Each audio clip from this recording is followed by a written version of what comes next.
Hello students, আজকে আমরা class 10-এর লম্ববৃত্তাকার শঙ্কু অর্থাৎ 16 নম্বর চ্যাপ্টারটির শর্ট কোশ্চেন এবং এমসিকিউ টাইপের অঙ্কগুলো করব।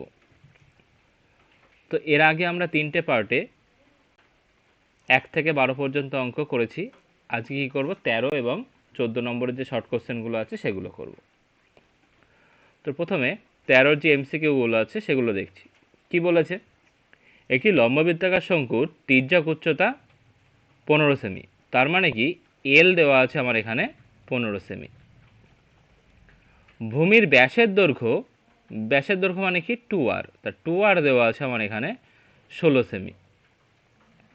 তাহলে ব্যাসার্ধ কত হবে, আর হয়ে যাবে 8 সেমি। বলেছে শঙ্কুটির পার্শ্বতলের ক্ষেত্রফল, পার্শ্বতলের ক্ষেত্রফল ফর্মুলা কি, পাই আর এল বর্গ সেমি। তাহলে এবার আমরা যদি মানগুলো বসাই কি আসবে, পাই আর মানে কত 8 ইন্টু এল মানে কত 15, তাহলে 8 15 কত 120, তাহলে 120 পাই। তাহলে অ্যান্সার হচ্ছে কত 120 পাই, অ্যান্সার এই সি এরটা। আচ্ছা, এবার চলে যাচ্ছি আমরা 2 নম্বর অঙ্কে। 2 নম্বর অঙ্কে কি বলেছে, একটি লম্ববৃত্তাকার শঙ্কুর আয়তনের অনুপাত কত 1:4 এবং ভূমিতলের ব্যাসার্ধের অনুপাত 4:5, তাহলে তাদের উচ্চতার অনুপাত কত হবে। তাহলে দেখো, ভূমিতলের ব্যাসার্ধের অনুপাত দেওয়া আছে 4:5, তার মানে আমরা যদি ধরে নিই যে ভূমিতলের ব্যাসার্ধ r1 আর একটা হচ্ছে r2, তো শঙ্কু দুটোর উচ্চতা যথাক্রমে h1 এবং h2, আর তাহলে আয়তন যদি ধরে নিই v1 ও v2, তাহলে প্রশ্নে দেওয়া আছে ব্যাসার্ধের অনুপাত 4:5, তাহলে r1:r2 এটা হবে 4:5। তার মানে আমরা বলতে পারি r1/r2 এটা হচ্ছে 4/5। আর দেওয়া আছে কি আয়তনের অনুপাত 1:4, তাহলে v1:v2 এটা হচ্ছে 1:4। তাহলে এখান থেকে আমরা লিখতে পারি v1/v2 সমান সমান 1/4। v1 মানে আয়তন ফর্মুলা, প্রথমটার আয়তনের ফর্মুলা হচ্ছে 1/3 পাই r1² h1, আর v2 মানে হবে 1/3 পাই r2² h2। তাহলে এখানে আমরা এই 1/3 পাই যদি কেটে দিই, তাহলে হয়ে যাচ্ছে r1/r2² ইন্টু h1/h2 সমান সমান 1/4। এবার এই r1/r2-র মান আমরা এখানে জানি 4/5, এটা বসিয়ে দিলাম 4/5 ইন্টু h1/h2 সমান সমান 1/4। তাহলে এটা হয়ে যাচ্ছে 4² মানে 16, 5² 25, 16/25 ইন্টু h1/h2 সমান সমান 1/4। এবার কী হবে, ক্রস গুণ হয়ে যাবে, h1/h2 সমান সমান হবে এই 25 দিয়ে কোনাকুনি 1-এর সাথে গুণ হবে 25, আর এই 16 আর 4 গুণ হয়ে যাবে 64। তাহলে h1/h2 কত হয়ে যাচ্ছে 25:64। তাহলে অ্যান্সার কোনটা হলো, অ্যান্সার হলো ডি, 25:64। এবার চলে যাচ্ছে 3 নম্বর এমসিকিউ। বলেছে কি শঙ্কুর ভূমির ব্যাসার্ধের দৈর্ঘ্য একই রেখে উচ্চতা দ্বিগুণ করলে শঙ্কুটির আয়তন কতটা বৃদ্ধি পাবে। ভূমির ব্যাসার্ধ একই রেখেছে কিন্তু উচ্চতা দ্বিগুণ, আমরা তাহলে ব্যাসার্ধ ধরে নিলাম আর, উচ্চতা ধরে নিলাম এইচ, তাহলে আয়তন কত হবে 1/3 পাই r² এইচ। এবার বলেছে উচ্চতা দ্বিগুণ করলে, তাহলে উচ্চতা দ্বিগুণ করা মানে আগে ছিল এইচ, এখন হয়ে যাবে 2h, তাহলে আয়তন কত হবে 1/3 পাই r² ইন্টু 2h, তাহলে এটা হয়ে যাচ্ছে 2/3 পাই r² এইচ। এইটা হলো আমাদের এখন আয়তন। তাহলে আয়তন কতটা বৃদ্ধি পেল, আগে ছিল 1/3 পাই r² এইচ, এখন হয়ে গেল 2/3 পাই r² এইচ। তাহলে শঙ্কুর আয়তন শতকরা বৃদ্ধি পাবে, তার ফর্মুলা কি, ওপরে আয়তন বৃদ্ধি আর নিচে পূর্বের আয়তন ইন্টু 100। তাহলে আয়তন বৃদ্ধি কতটা হলো, এখন হয়েছে এইটা 2/3 পাই r² এইচ, আর আগে ছিল 1/3 পাই r² এইচ, তাহলে এই দুটো বিয়োগ হবে, আর নিচে পূর্বে কত ছিল 1/3 পাই r² এইচ, এটা হবে ইন্টু 100% দিয়ে ওপরে যদি বিয়োগ করি, তাহলে 2/3 থেকে 1/3 বাদ দিলে 1/3 হয়, তাহলে 1/3 পাই r² এইচ, নিচেও 1/3 পাই r² এইচ, কেটে গেলে অ্যান্সার হচ্ছে 100%। তাহলে অ্যান্সার কোনটা হলো, অ্যান্সার হচ্ছে এ 100%, অ্যান্সার হবে এ 100%।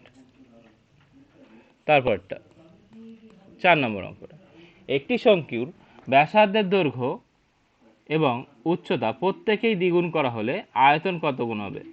ব্যাসার্ধের দৈর্ঘ্য এবং উচ্চতা, তাহলে যদি আর ধরে নিই তাহলে শঙ্কুর আয়তন কত? 1/3 পাই আর স্কয়ার এইচ। এবার বলে দিয়েছে ব্যাসার্ধ আর উচ্চতা দুটোই যদি দ্বিগুণ করি তাহলে ব্যাসার্ধ কত হয়ে যাবে? 2r, আর উচ্চতা হয়ে যাবে 2h। তাহলে আয়তন কত হবে?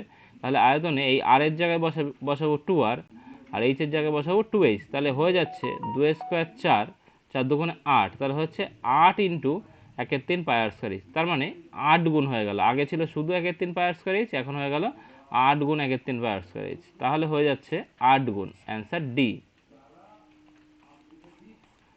তারপর 5এরটা বলছে একটি লম্ববৃত্তাকার শঙ্কুর ব্যাসার্ধ r/2 এবং তির্যক উচ্চতা যদি 2l হয় তাহলে সমগ্র তলের ক্ষেত্রফলের ফর্মুলা কি? সমগ্র তলের ক্ষেত্রফলের ফর্মুলা আমরা জানি পাই আর ব্র্যাকেটে r প্লাস এল। এবার এখানে ব্যাসার্ধর জায়গায় বলেছে r/2 বসাতে এবং তির্যক উচ্চতা কত? 2l। তাহলে এই ফর্মুলাটায় যদি বসাই পাই আর এর জায়গায় বসবে r/2, এখানেও r/2 প্লাস এল এর জায়গায় বসবে 2l। ঠিক আছে, এইবার যদি আমরা করি তাহলে কি আসবে? এই যে এটাকে আমরা কি করব, এই যে সামনের দুইটা আছে এই দুইটা দিয়ে আমরা হচ্ছে ভেতরে যদি আমরা গুণ করে দিই তাহলে কি আসবে? এই বাইরে যে দুইটা আছে সেই দুইটা দিয়ে আমরা কি করছি? ভেতরে গুণ করে দিচ্ছি। তাহলে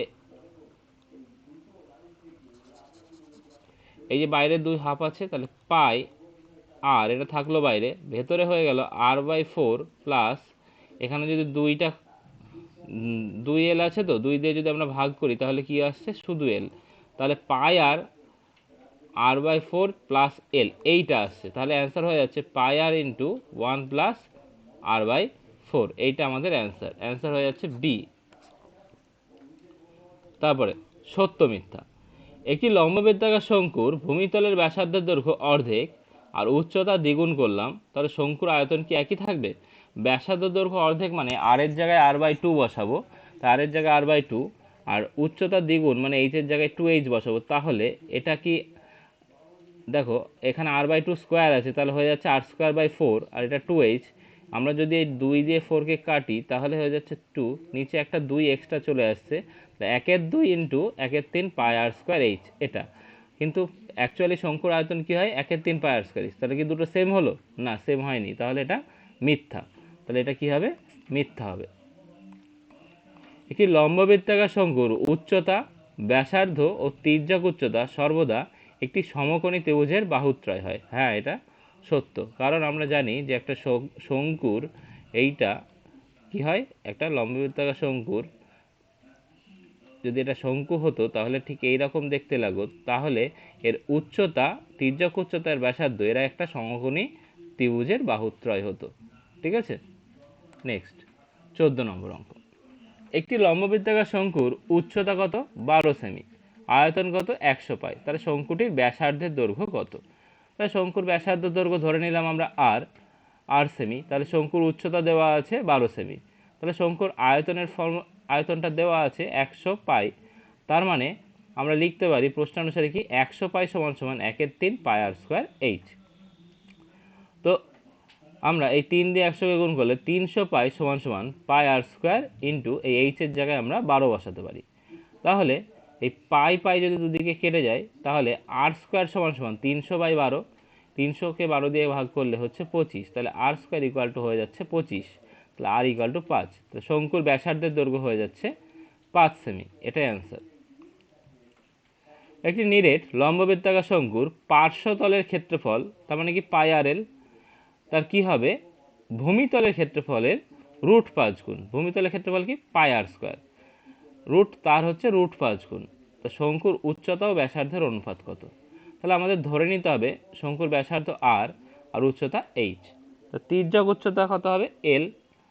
তাহলে এবার লম্ববৃত্তাকার শঙ্কুর পার্শ্বতলের ক্ষেত্রফল পাই আর এল, আর ভূমির ক্ষেত্রফল পাই আর স্কোয়ার। প্রশ্ন বলে দিয়েছে পার্শ্বতলের ক্ষেত্রফল ভূমির ক্ষেত্রফলের √5 গুণ। তাহলে পাই আর এল সমান সমান √5 ইন্টু পাই আর স্কোয়ার। এখান থেকে এই পাই পাই কেটে যাবে আর একটা আর কাটবে দুদিকে, তাহলে এল সমান সমান হবে r√5। এবার যদি উভয় পক্ষে বর্গ করি তাহলে এল স্কোয়ার সমান সমান 5r²। এবার আমরা জানি l² সমান h² প্লাস r², ওটা এখানে বসিয়ে দিলাম, ইকুয়াল টু 5r²। এই r²টাকে ওদিকে নিলে h² সমান এটা যদি প্লাস আছে ওদিকে গেলে বিয়োগ হবে, তাহলে হবে 4r²। তাহলে h²/r² সমান হচ্ছে 4/1, তার মানে h²/r², এটা ইকুয়াল টু হয়ে যাবে 4/1। তাহলে আমরা বলতে পারি যে যদি উভয় পক্ষে যদি বর্গমূল করি তাহলে কি আসবে, যে h/r সমান হয়ে যাবে 2/1। তাহলে h/r হচ্ছে 2:1। 3 নম্বর, একটি শঙ্কুর আয়তন v, ভূমির ক্ষেত্রফল a আর উচ্চতা যদি h হয়, তাহলে ah/v এর মান কত? তাহলে আমরা জানি ভূমির ক্ষেত্রফল তো জানি πr²। আমরা এইভাবে করতে পারি, দেখো v সমান কত, 1/3 πr²h, এটা আয়তন।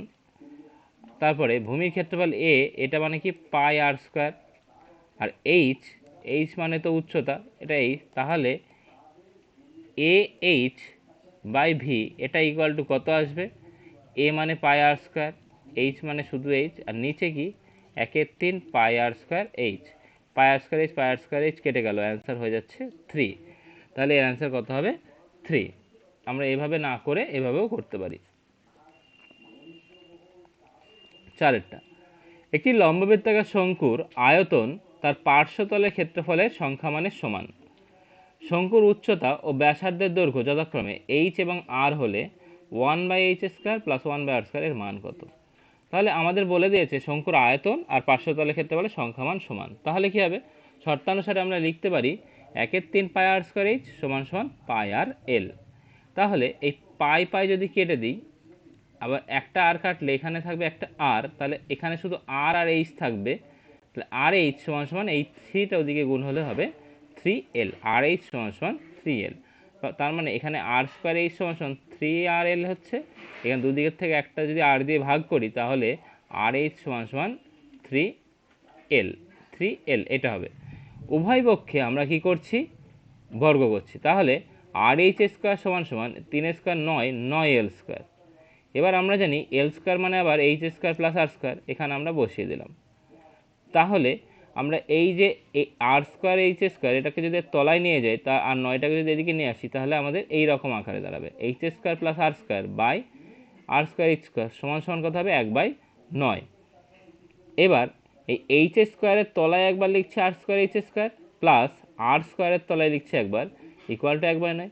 এই h² কেটে গেলে পড়ে থাকবে 1/r², আর এই r² কেটে গেলে পড়ে থাকবে 1/h², ইকুয়াল টু 1/9। তার মানে হয়ে যাচ্ছে 1/h² প্লাস 1/r² সমান 1/9। এটা আমাদের অ্যান্সার।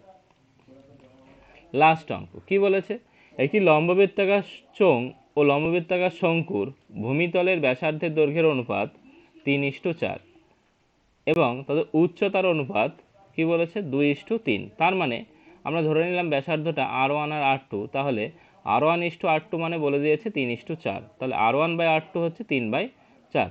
আর উচ্চতার অনুপাত অর্থাৎ h1:h2 এটা হচ্ছে 2:3। তাহলে h1/h2 হচ্ছে 2/3। এবার বলে দিয়েছে চোঙ ও শঙ্কুর আয়তনের অনুপাত কত হবে। তাহলে চোঙ ও শঙ্কুর আয়তনের অনুপাত কত হবে, চোঙের আয়তন πr²h, তাই লিখব πr1²h1 ইস্টু, আর শঙ্কুর আয়তন কি 1/3 πr2²h2। এবার আমরা এটাকে যদি তলায় লিখি তাহলে πr1²h1 বাই 1/3 πr2²h2। এই নিচের 3টা কি হবে, ওপরে চলে যাচ্ছে, তাই 3 পাই কেটে যাচ্ছে, পড়ে থাকছে কি r1/r2² ইন্টু h1/h2। এবার r1/r2 মানে জানি আমরা 3/4 বসিয়ে দিলাম, তার স্কোয়ার ইন্টু h1/h2 মানে 2/3। তাহলে এই 3 ইন্টু 3² হচ্ছে 9, আর 4² 16, 9/16 ইন্টু 2/3।